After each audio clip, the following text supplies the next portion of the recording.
Y'all planning for this?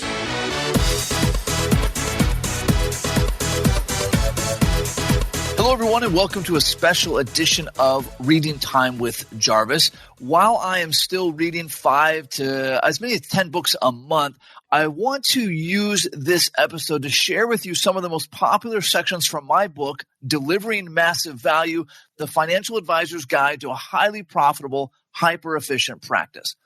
Please note, after being highlighted by Nick Murray, Michael Kitces, and dozens of my fellow advisors, my book has totally sold out on Amazon and is currently unavailable.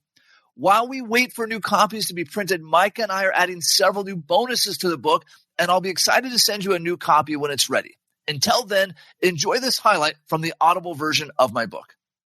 Having a business plan with clear strategic initiatives will be critical to scaling your success. However, until you reach $1 million in revenue, your business plan should fit on just 2 pieces of paper the size of Post-it notes. Your Post-it note business plan, Part 2, Key Performance Indicators.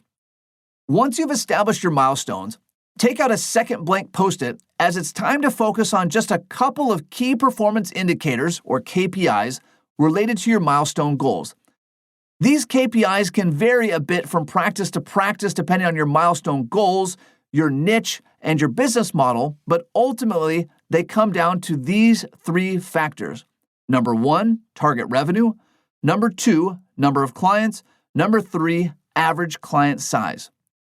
Throughout this chapter, we'll focus on these few important KPIs that you'll use for your business plan.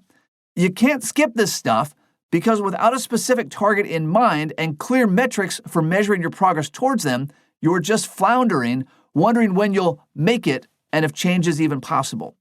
Let's look at these 3 KPIs that will help you set good parameters and make smart decisions. Target revenue. Start with your ideal income, the number you determined earlier in this chapter that would allow you to grow your business, free yourself from your schedule, and give your clients massive value. Now write that number at the top of a fresh Post-it note. This KPI is the magic number that makes your business transformation possible. From this day forward, this is the number that guides every decision you make for your business, no exceptions. And remember to leave room. You're not finished yet. This business plan may be short, but you have a few more numbers to work with. Number of clients. The next important KPI in your business plan is the size of your client roster, the number of people you want as your clients. Across the industry, you'll find a huge variance in the number of clients each financial advisor can comfortably and productively handle while providing customized financial advice and truly top-notch service. Some advisors, myself included, handle between 100 and 150 clients. One advisor I know handles around 800 clients, which, by the way, I don't recommend unless you plan to give each client only 45 minutes every 2 years. Your correct number of clients isn't determined just by your stamina for Surge Week, but remember that you need to maintain your highest level of service when 80 to 90% of your clients all walk in the door for back-to-back meetings. Use that scenario as a benchmark. There's always a temptation to take on more accounts, but to determine how many clients you can truly handle within the parameters you've set for yourself and your business, you need to know how much time you're able to invest in each one. Use the following equation to figure out the amount of time you currently spend with each client on average. This starts by taking the total number of hours you spend facing clients and dividing it by the number of clients you have, thereby giving you your time spent per client. For example, say there are 2,000 working hours in a given year. At best, 1,000 of those hours are client-facing. That's not a number I use, by the way, but it's one that a lot of financial planners use. So what does the math tell you? Well, if you have 1,000 client-facing hours and you divide that by 150 clients, it means you can spend approximately 6.5 hours per client each year. The question is, does this fit with your schedule and your process? It does if you're making about 2 appointments a year with an hour of prep time each and handling 4 to 5 client calls or emails a week. If you're constantly meeting with your clients and spending a great deal of time preparing and fielding a great deal of calls, your time spent per client goes way up and the number of clients you can handle per year goes way down. Once you have your ideal number of clients, add it to the next line of your second Post-it note. Side note, there's always a temptation to simply add more clients, but don't extend yourself beyond what you're capable of delivering at the highest possible level. Stretching yourself too thin won't help you deliver the massive value your clients expect. Average client size. Now let's look at the amount of income each of your clients has to represent in order to hit your goals. Divide your target revenue by your ideal number of clients to find the magic number, your ideal average client size. For example, say your target revenue is $1 million and you have 150 clients. That means that on average, each of those clients needs to be earning you around $6,700 a year. Now that you have the final piece of your business puzzle, add that to the very end of the second part of your business plan. That's it. Making $1 million a year might seem overwhelming, but breaking it into individual client goals makes everything more achievable. Even more importantly, it gives you something real to shoot for.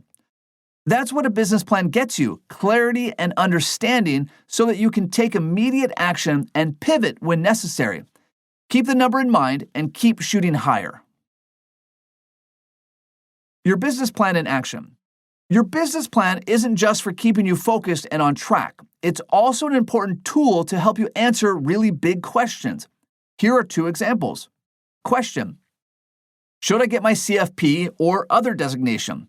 Answer: ask yourself, will it directly get me closer to my milestone? Will it directly get me more clients? Will it get me 10 contacts a week? If the answer to these questions are no, then no CFP designation, at least not yet.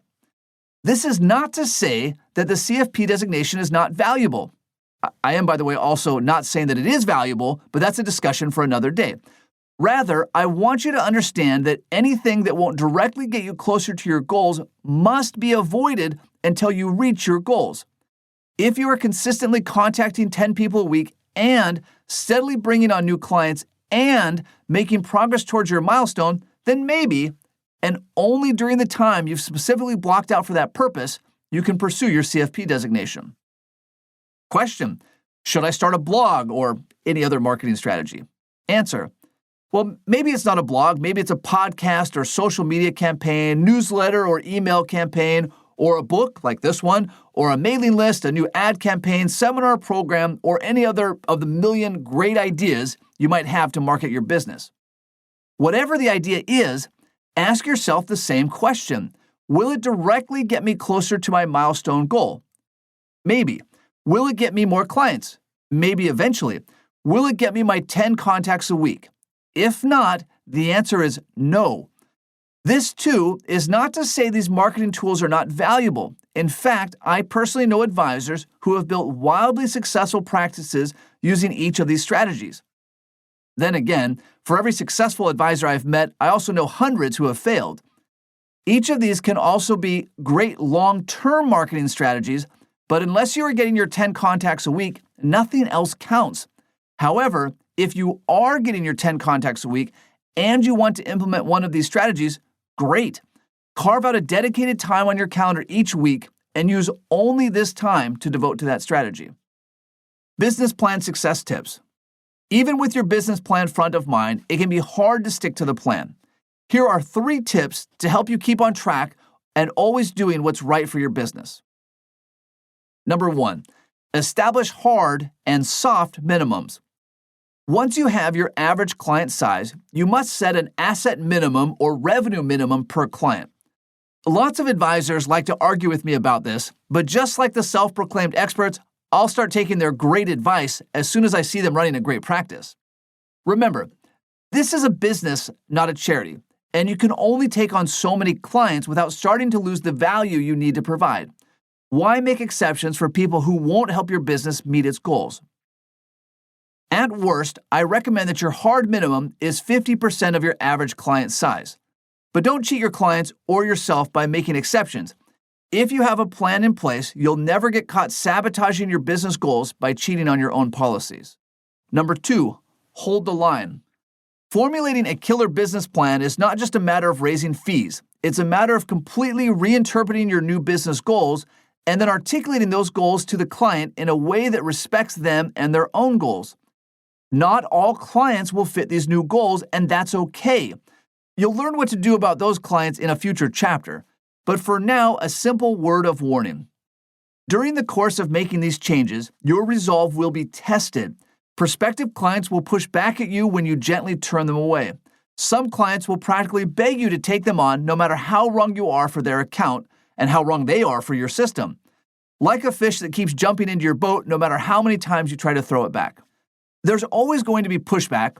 It's up to you to keep that post-to-note business plan in view, stay firm, and say no to prospects who just won't help your business reach the new heights it deserves to reach. Number 3, establish excuses to celebrate success. Our world is so full of rejection and feelings of failure that we need to reward ourselves as well. At one point in my career, my assistant and I would go out to lunch each time we added just 300,000 of new AUM because it got us one step closer to our milestone goals. Whatever makes you and your rockstar team happy, make sure to take time to celebrate each milestone along your journey. I hope you've enjoyed this snippet from my book, Delivering Massive Value. As noted earlier, due to overwhelming demand, which I'm very honored by, the book is currently sold out. To get on the waiting list for the soon-to-be-released new and improved version, please send an email to lifestyle@theperfectria. And until next time, happy planning. Hold on before we go. Something that you need to know. This isn't tax, legal, or investment advice. That isn't our intent. Information designed to change lives. Financial planning can make you thrive. Start today, don't think twice. Be a better husband, father, mother, and wife.